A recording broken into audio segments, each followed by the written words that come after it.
Good morning 9th class. आज की worksheet है वर्कशीट नंबर 89। डेट है 17 फरवरी 2022। टॉपिक चल रहा है संस्थाओं का कामकाज से। पिछली वर्कशीट में हमने कार्यपालिका के बारे में पढ़ा, स्थानीय और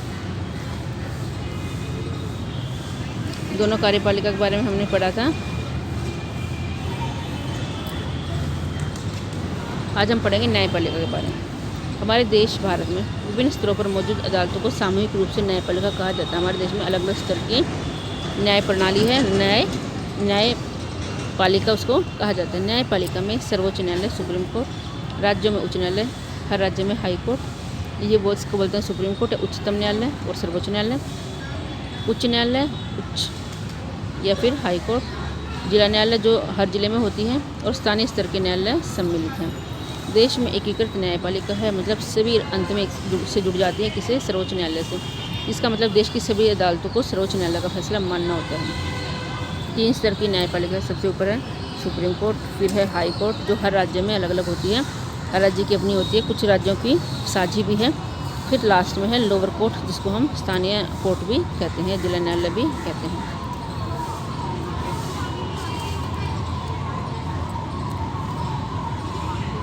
फिर है भारत के सर्वोच्च न्यायालय, इनमें से किसी भी विवाद पर सुनवाई कर सकता है। कोई ये सर्वोच्च न्यायालय छोटे मोटे जो जैसे चोरी डकैती के या छोटे मोटे मामले नहीं सुनती, वो बड़े मामले सुनती हैं। वो कौन कौन से वो देखें। देश के नागरिकों के बीच अगर विवाद हो, नागरिकों और सरकार के बीच विवाद हो, ये फैसले कौन सुनता है, सुप्रीम कोर्ट। 2 या 2 से अधिक राज्यों के बीच विवाद हो, सरकारों के बीच, तो भी सुप्रीम कोर्ट। केंद्र और राज्य सरकार के बीच लड़ाई झगड़ा हो तो भी सुप्रीम कोर्ट। फौजदारी और दीवानी मामलों में अपील के लिए सर्वोच्च संस्था। अगर यहाँ पर मान लो लोअर कोर्ट में अगर आपको लगता है कि आपके साथ न्याय नहीं हुआ है तो आप हाई कोर्ट में अपील कर सकते, उच्च न्यायालय में अपील कर सकते हैं। लेकिन फिर अगर आपको लगता है वहाँ भी आपको सही फैसला नहीं मिला तो आप अंतिम में सर्वोच्च न्यायालय में अपील कर सकते हो, और सर्वोच्च न्यायालय का जो फैसला है वो अंतिम माना जाएगा। ये उच्च न्यायालय के फैसले के खिलाफ भी सुनवाई कर सकता है, जो कि मैंने भी आपको बताया। अगर उच्च न्यायालय से आपको न्याय नहीं मिला है तो आप सुप्रीम कोर्ट में अपील कर सकते हो। फिर है न्यायपालिका की स्वतंत्रता।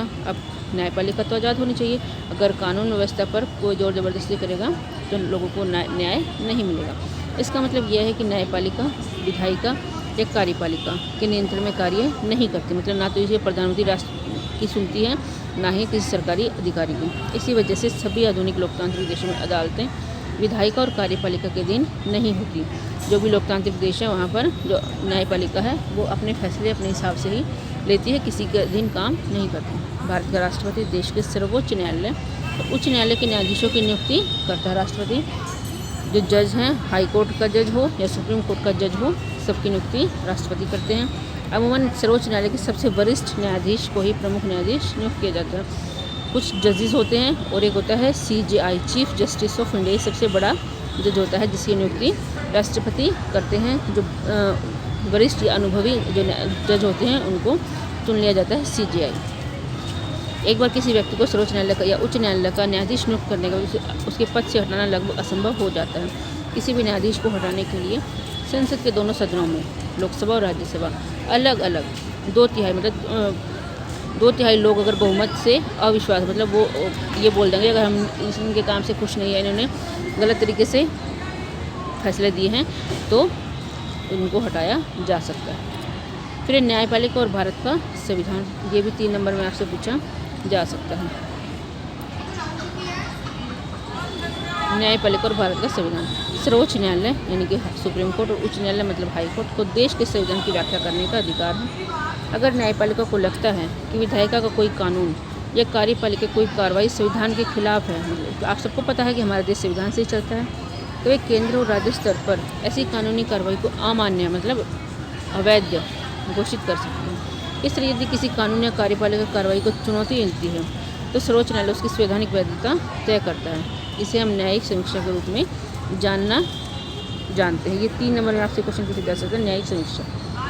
सर्वोच्च न्यायालय ने यह भी फैसला दिया है कि संसद संविधान के मूलभूत सिद्धांतों में बदलाव नहीं कर सकती, मतलब जो संविधान लिखा गया है, जो हमारा लिखित संविधान है, उसमें बदलाव नहीं होगा। फिर न्यायपालिका और मौलिक अधिकार। मौलिक अधिकार आप सबको पता है, ये भी 3 नंबर में आपसे पूछा जा सकता है। भारतीय न्यायपालिका नागरिकों के मौलिक अधिकार की रक्षा करती है। संविधान ने हमें कुछ अधिकार दिए हैं, संख्या में 6 हैं, पहले 7 थे अब 6 हो गए हैं। कुछ अधिकार हमें दिए हैं जो हम सबको मिलते हैं। अगर ये हमें ना मिले तो इसके खिलाफ हम कानून का सहारा ले सकते हैं। तो न्यायपालिका जो है इन अधिकारों की रक्षा करती है, यानी नागरिक अपने मौलिक अधिकारों का उल्लंघन, यदि उल्लंघन हो, कोई भी समानता का, स्वतंत्रता का, किसी भी अधिकार का उल्लंघन हो तो न्यायालय भी जा सकते हैं। हाल के वर्षों में अदालतों ने सार्वजनिक हित और मानव अधिकारों को संरक्षण के लिए विभिन्न फैसले और निर्देश दिए हैं। इन्हीं वजह से लोग न्यायपालिका पर काफ़ी विश्वास करते हैं। हम अपने लड़ाई झगड़े कहाँ जाकर सुलझाते हैं? न्यायपालिका में। क्वेश्चन, न्यायपालिका किसे कहते हैं? कौन कौन से न्यायालय शामिल है? तो मैंने बताया सुप्रीम कोर्ट, हाई कोर्ट और लोअर कोर्ट। भारतीय सर्वोच्च न्यायालय में किन किन मामलों की सुनवाई होती है? ये भी क्वेश्चन दिया गया है। स्वतंत्र न्यायपालिका अपना काम कैसे करती है? और लास्ट आपके विचार में नागरिकों के अधिकारों की रक्षा के लिए न्यायपालिका क्यों जरूरी है? इनमें से कोई भी क्वेश्चन आपको मिल जाएगा 3 और 5 नंबर। तो आज की वर्कशीट में इतना ही।